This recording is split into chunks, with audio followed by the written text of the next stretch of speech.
자, 수학여행들 잘 다녀오셨습니까? 일정을 보니까 좀 빡빡하던데, 몸이 좀 많이 피곤하죠? 음, 몸을 좀 수술했는지 모르겠어요. 자, 우리가 이제 오늘부터는, 새로운 단원에 들어가게 됩니다. 유전이라고 하는 단원인데, 그 첫 번째로 유전의 기본 원리, 주로 이제 멘델의 법칙에 대한 이야기들을 하게 되겠습니다. 자, 멘델 그러면 이제 유전의 멘델 법칙을 만들어낸 사람인데 멘델 이전의 사람들도 유전이라고 하는 현상이 일어나는 걸 알았어요. 그리고 나름대로 설명을 했는데 혼합론이라고 하는 이론으로 설명을 하게 돼요.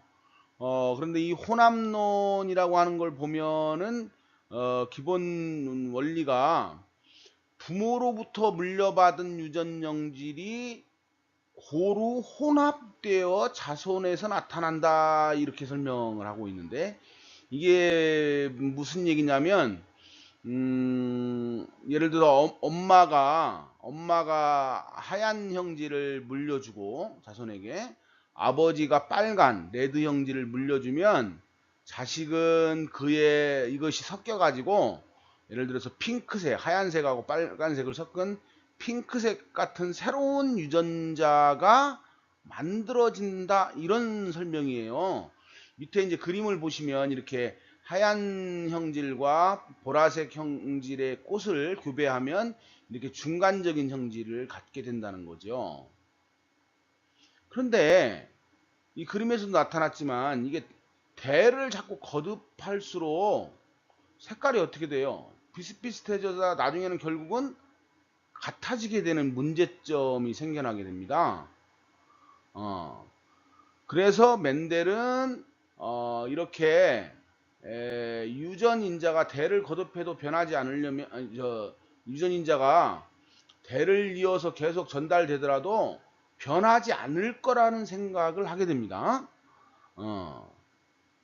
자, 그래서 혼합론이라고 하는 건 기본적으로 유전인자가 변화할 수 있다라고 하는 게 가장 중요한 내용이고요. 이 이론의 문제점은 세대를 거듭하면 균일 집단으로 바뀌게 된다. 균일 집단이라고 하는 건 모든 개체의 형질이 똑같다 그런 얘기예요. 그러니까 쌍꺼풀 같은 것들이 모든 사람이 쌍꺼풀을 갖게 되거나 아니면 외꺼풀이 되거나 뭐 하여튼 똑같아진다는 얘기죠. 자, 그럼 멘델은 그런 문제점을 인식을 해가지고 유전인자라고 하는 게 이렇게 변하는 게 아니고 변화를 하지 않고 본질을 그대로 유지하는 성질을 가지고 있다고 생각했어요. 이거를 입자유전설이라 그러는데, 자, 이런 기본적인 생각을 가지고 멘델은 유전 연구를 하기 시작합니다.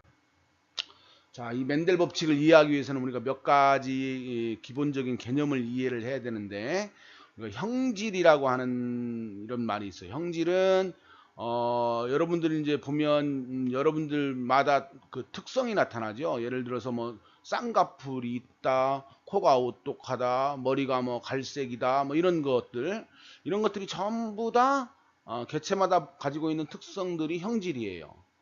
콩의 모양, 꽃색 이런 것도 전부 다 형질이죠. 자, 그런데 그런 형질들을 보면 서로 비교가 가능한 것들이 있어. 그런 것들을 우리가 대립형질이라 그러는데, 근데 하나의 형질에 대해서 각각이 변이, 서로 조금씩 다른 것들. 응? 하나의 형질. 그러니까 눈의 모양이면 눈이 쌍꺼풀이냐 외꺼풀이냐 이런 것들이 바로 대립형질이 되는 거예요. 그래서 하나의 특성에 대해서 서로 우리는 대립된다 이렇게 해서 대립형질이라 그러고 보통 이제 우성과 열성의 관계를 가지고 있죠. 완두콩에서는 꽃색이 보라색이냐 흰색이냐 이런 것들이 바로 대립형질이 되겠습니다. 다음에는 이제 자가수분이라고 하는 말이 있고 타가수분, 타와수분 이런 말이 있는데 여러분들이 이제 수분이라고 하는 말하고 수정이라는 말을 이해해야 되는데, 자, 이게 이제 여기 암술이 이렇게 있고, 여기 이제 수술이 이렇게 있으면 수술에서 뭐가 만들어지냐면 꽃가루가 많이 만들어지죠.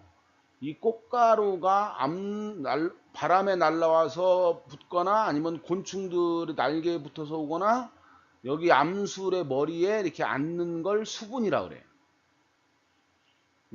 그런데 요 암술에는 요 안에 뭐가 있냐면 난세포라고 하는 게 난세포. 요 난세포가 있는데 요 난세포하고 요 꽃가루가 서로 합쳐져야 돼. 그러려면 여기에 이제 구멍이 뚫려요. 여기 구멍이 뚫리면서 꽃가루의 일부가 들어가서 여기서 이제 하나로 합쳐지게 돼요. 이걸 우리는 수정이라고 그래. 수정. 그래서 수분하고 수정은 조금 달라요. 하여튼 이렇게 이걸 수분이라 그러는데 자기 꽃에 이렇게 자기 꽃에 있는 꽃가루가 암술에 와서 붙는 것, 이거를 자가수분, 자화수분 그러고 오른쪽 그림처럼 여기는 이제 수술을 미리 잘라내. 그런 다음에 여기 수술에 있는 꽃가루를 붓에 묻혀 가지고 요 암술에 묻혀주는 것, 이것을 타가수분, 타화수분 그래요. 그 다음에 또 이제 교배라는 말이 있어요. 교배는 암수 개체 사이에 수정이 일어날 때 우리는 이거를 교배했다 이런 말을 쓰게 되는 거예요. 그러니까 자가수분을 하게 시키면 나중에 어떻게 돼요? 자가교배가 일어나겠지. 타가수분을 시키면 나중에 어떻게 돼? 타가교배가 일어나는 거야. 여러분들 용어가 자꾸 이렇게 여러 가지가 나오니까 혼동하는데 용어를 잘 이해하셔야 됩니다. 다음은 순계에 대한 설명이에요. 순계라고 하는 건 이제 순종이라는 말하고 사실은 같은 말인데, 순계라고 하는 건 자가수분 시켰을 때, 자가수분 어떻게 하는 거라고 그랬죠? 자기 꽃에 있는 꽃가루를 암술에 이렇게 묻혀 주었을 때 생기는 요 자손이, 예? 이걸 심으면 어떻다는 거예요? 자기하고 똑같은 부모 세대와 똑같은 형질의 자손만이, 같은 형질의 자손만이 계속 태어나는 걸 순계라고 멘델이 이름을 붙였다고 그랬어요. 이거는 다른 계통과 섞이지 아니하고 유전적으로 동일한 계통을 의미합니다. 자, 멘델의 이제 우열과 분리 법칙에 대해서 본격적으로 할 텐데, 멘델은 완두를 가지고 실험을 했는데, 왜 완두를 가지고 실험했냐면 여러 가지 장점이 있지만 그 중에서도 이 형질, 대립 형질이 뚜렷하게 구분이 돼요. 여러분들 왜 쌍꺼풀 유전인 사람이 어떤 때는 쌍꺼풀이 없어졌다, 또 생겼다 뭐 이러기도 하고, 또는 저 사람이 쌍꺼풀인지 외꺼풀인지 구분이 잘 안 가는 경우도 많고, 그렇죠? 이렇게 대립 형질이 명확히 잘 구분 안 되는 경우가 상당히 많은데, 완두의 이 7가지는 명확하게 지금 그림에서 보는 것처럼 씨의 모양, 씨의 색깔, 꽃의 색깔, 꽃 피는 위치, 키, 콩깍지의 모양, 콩깍지의 색깔, 이런 건 명확히 구분되더라. 즉, 이 중간적인 형질이 없더라는 거예요. 그래서 이걸 가지고 멘델이 실험을 하게 됩니다. 자, 여기서 멘델이 어떤 실험을 했냐면요, 이렇게 땅에다가 콩을 이렇게 심어요. 그러면 이제 얘가 쭉 자랄 거 아닙니까? 나중에 꽃도 피겠죠? 꽃이 폈을 때 얘를 자가교배시켜. 그러니까 이 둥근 콩은 여기서만 자가교배를, 이 콩에 수술에 있는 걸 암술로 옮겨서 자가교배를 시킨다고요.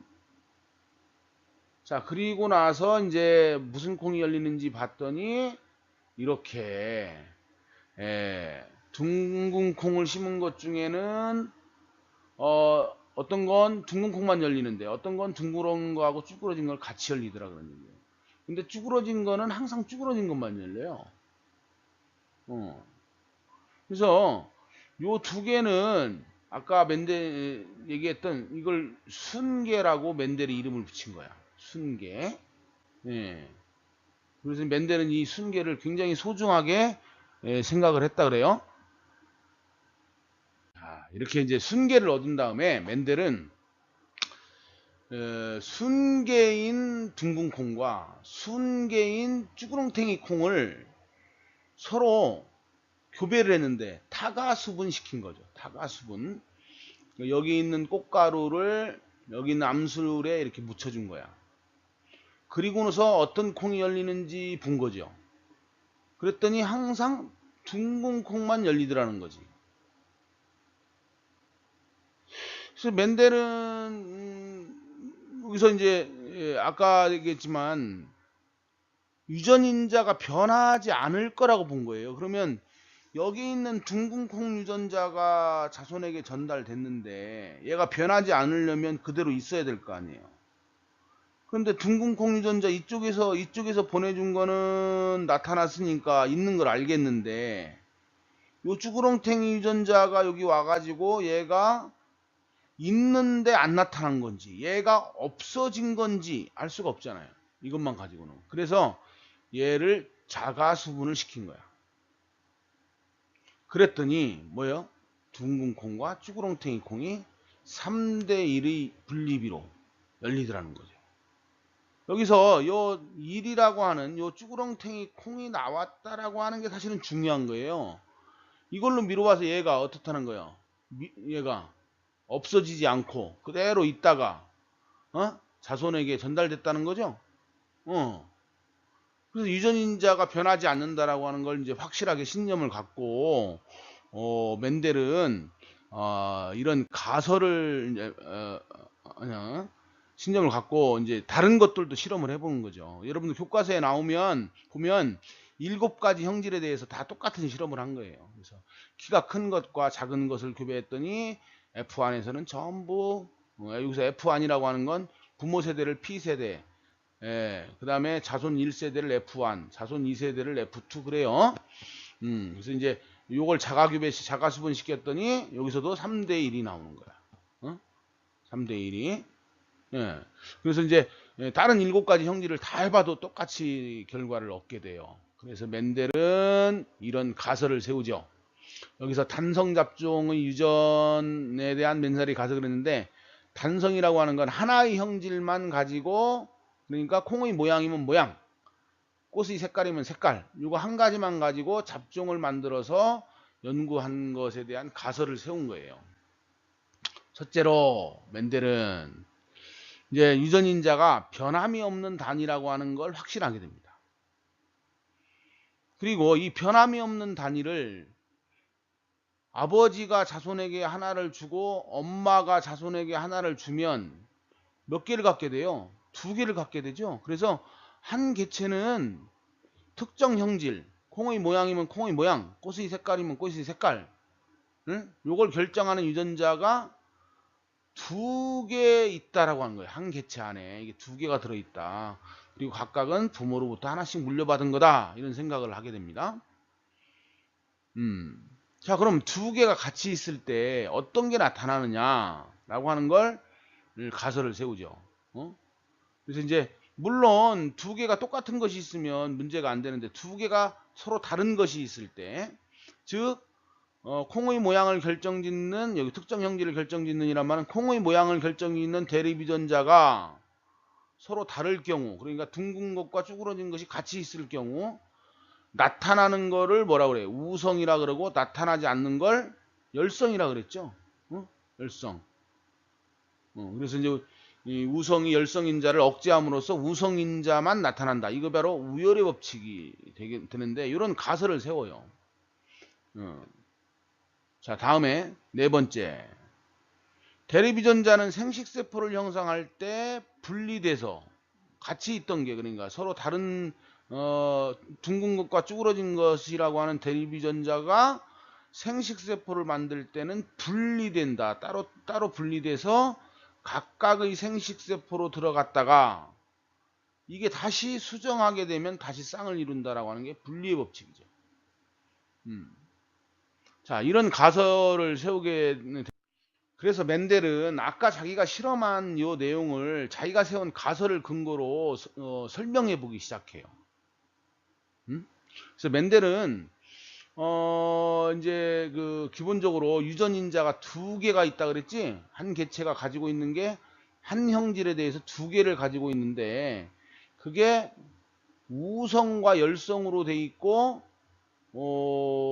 돼 있다고 그랬고 우성을 멘델은 대문자로 표시를 하기 시작하고 열성은 소문자로 표기를 하기 시작해요. 그래서 대문자 둥근 콩의 라운드에서 R자를 따가지고 이걸 라지 R, 열성을 스몰 R 이런 식으로 표기를 하게 되는데, 자 여기서 요게 요 두 개는 순계였잖아요.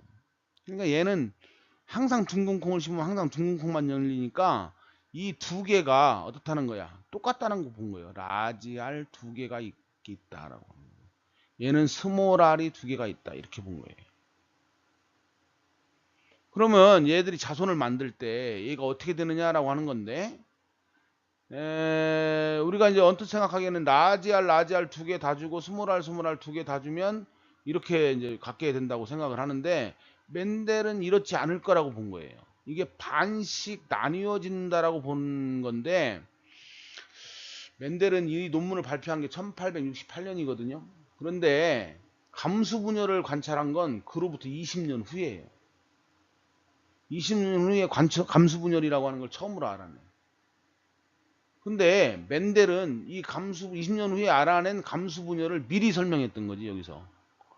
이게 반으로 나뉘어져서 들어갈 거라고 생각을 해요. 그래야 얘가 다시 두 개가 되니까. 감수 분열을 알지도 못했던 시대에 이미 감수 분열의 원리를 여기에 도입을 하기 시작해. 그래서 얘가 반으로 나뉘어지면 여기 어떻게 돼요? 라지 R짜리 두 개가 생기는데 종류가 똑같죠? 여기서는 스몰 R이 생기고, 그래서 얘들이 합쳐지면 라지 R, 스몰 R 이렇게 된다고 보고, 얘를 아까 자가규배 했지? 자가수분? 그래서 라지 R, 스몰 R하고 자가수분을 하면 얘도 이제 반 나뉘어져서 어떻게 돼요? 반 나뉘어져서 생식세포를 만드는데 이번엔 다르지?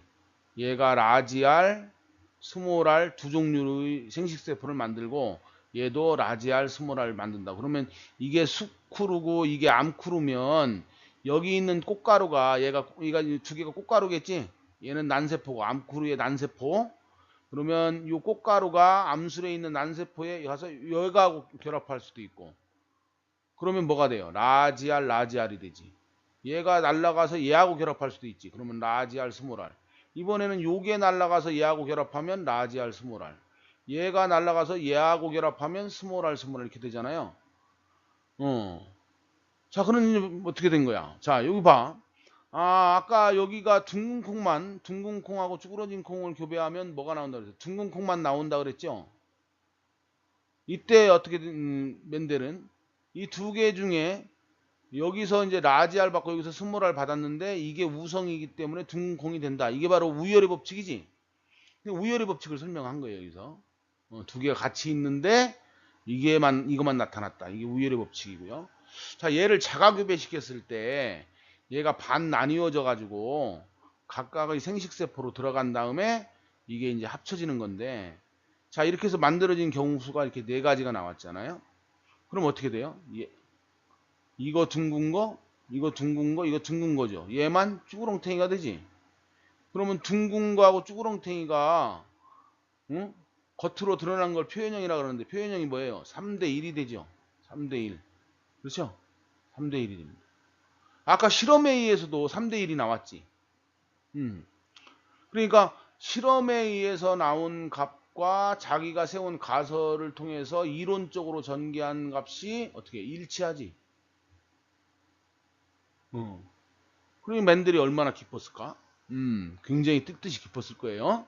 하여튼 이렇게 해서 똑같은 결론을 도출하게 되고, 여기서 이제 분리의 법칙을 설명하게 되죠. 그래서 얘가 자손을 만들 때 생식세포를 만들게 되는데 이 생식세포는 어떻다는 거야? 얘 두 개가 서로 따로 분리돼서 각각의 생식세포로 들어간다라고 하는 분리의 법칙을 설명하게 됩니다. 다음에 이제 멘델이 설명했던 몇 가지 유전 기본 개념들을 정리하고 끝내도록 하겠습니다. 자, 우리가 순종이라고 하는 거, 이제 아까 순계하고 같은 개념이라 그랬지? 근데 이제 대립 유전자가 똑같은 거예요. 동일한 거. 이렇게 라지 A, 스몰 A 이렇게. 이거를 다른 말로는 동형접합자, 동형 같을 동자, 같은 게 붙어 있다 그런 뜻이에요. 영어로는 호모 그러는데 얘들을 자가 수정시키면, 그러니까 요거를 똑같은 스몰 A하고 교배시키면 항상 스몰 A인 자손밖에 안 나오죠. 그래서 항상 같은 형질의 자손만 생성하게 되는 걸 순종이라 그러고, 잡종은 이형접합자라고도 해요. 이형, 여기 다르리자야. 다르다 그런 얘기예요. 서로 다르다. 이걸 영어로 헤테로, 그래서 다른 대립 유전자가 조합된 접합체를 얘기하는데, 이런 것이 바로 잡종이죠. 자, 여기서 라지 A, 라지 B, 라지 B인 것이 잡종일까요? 순종일까요?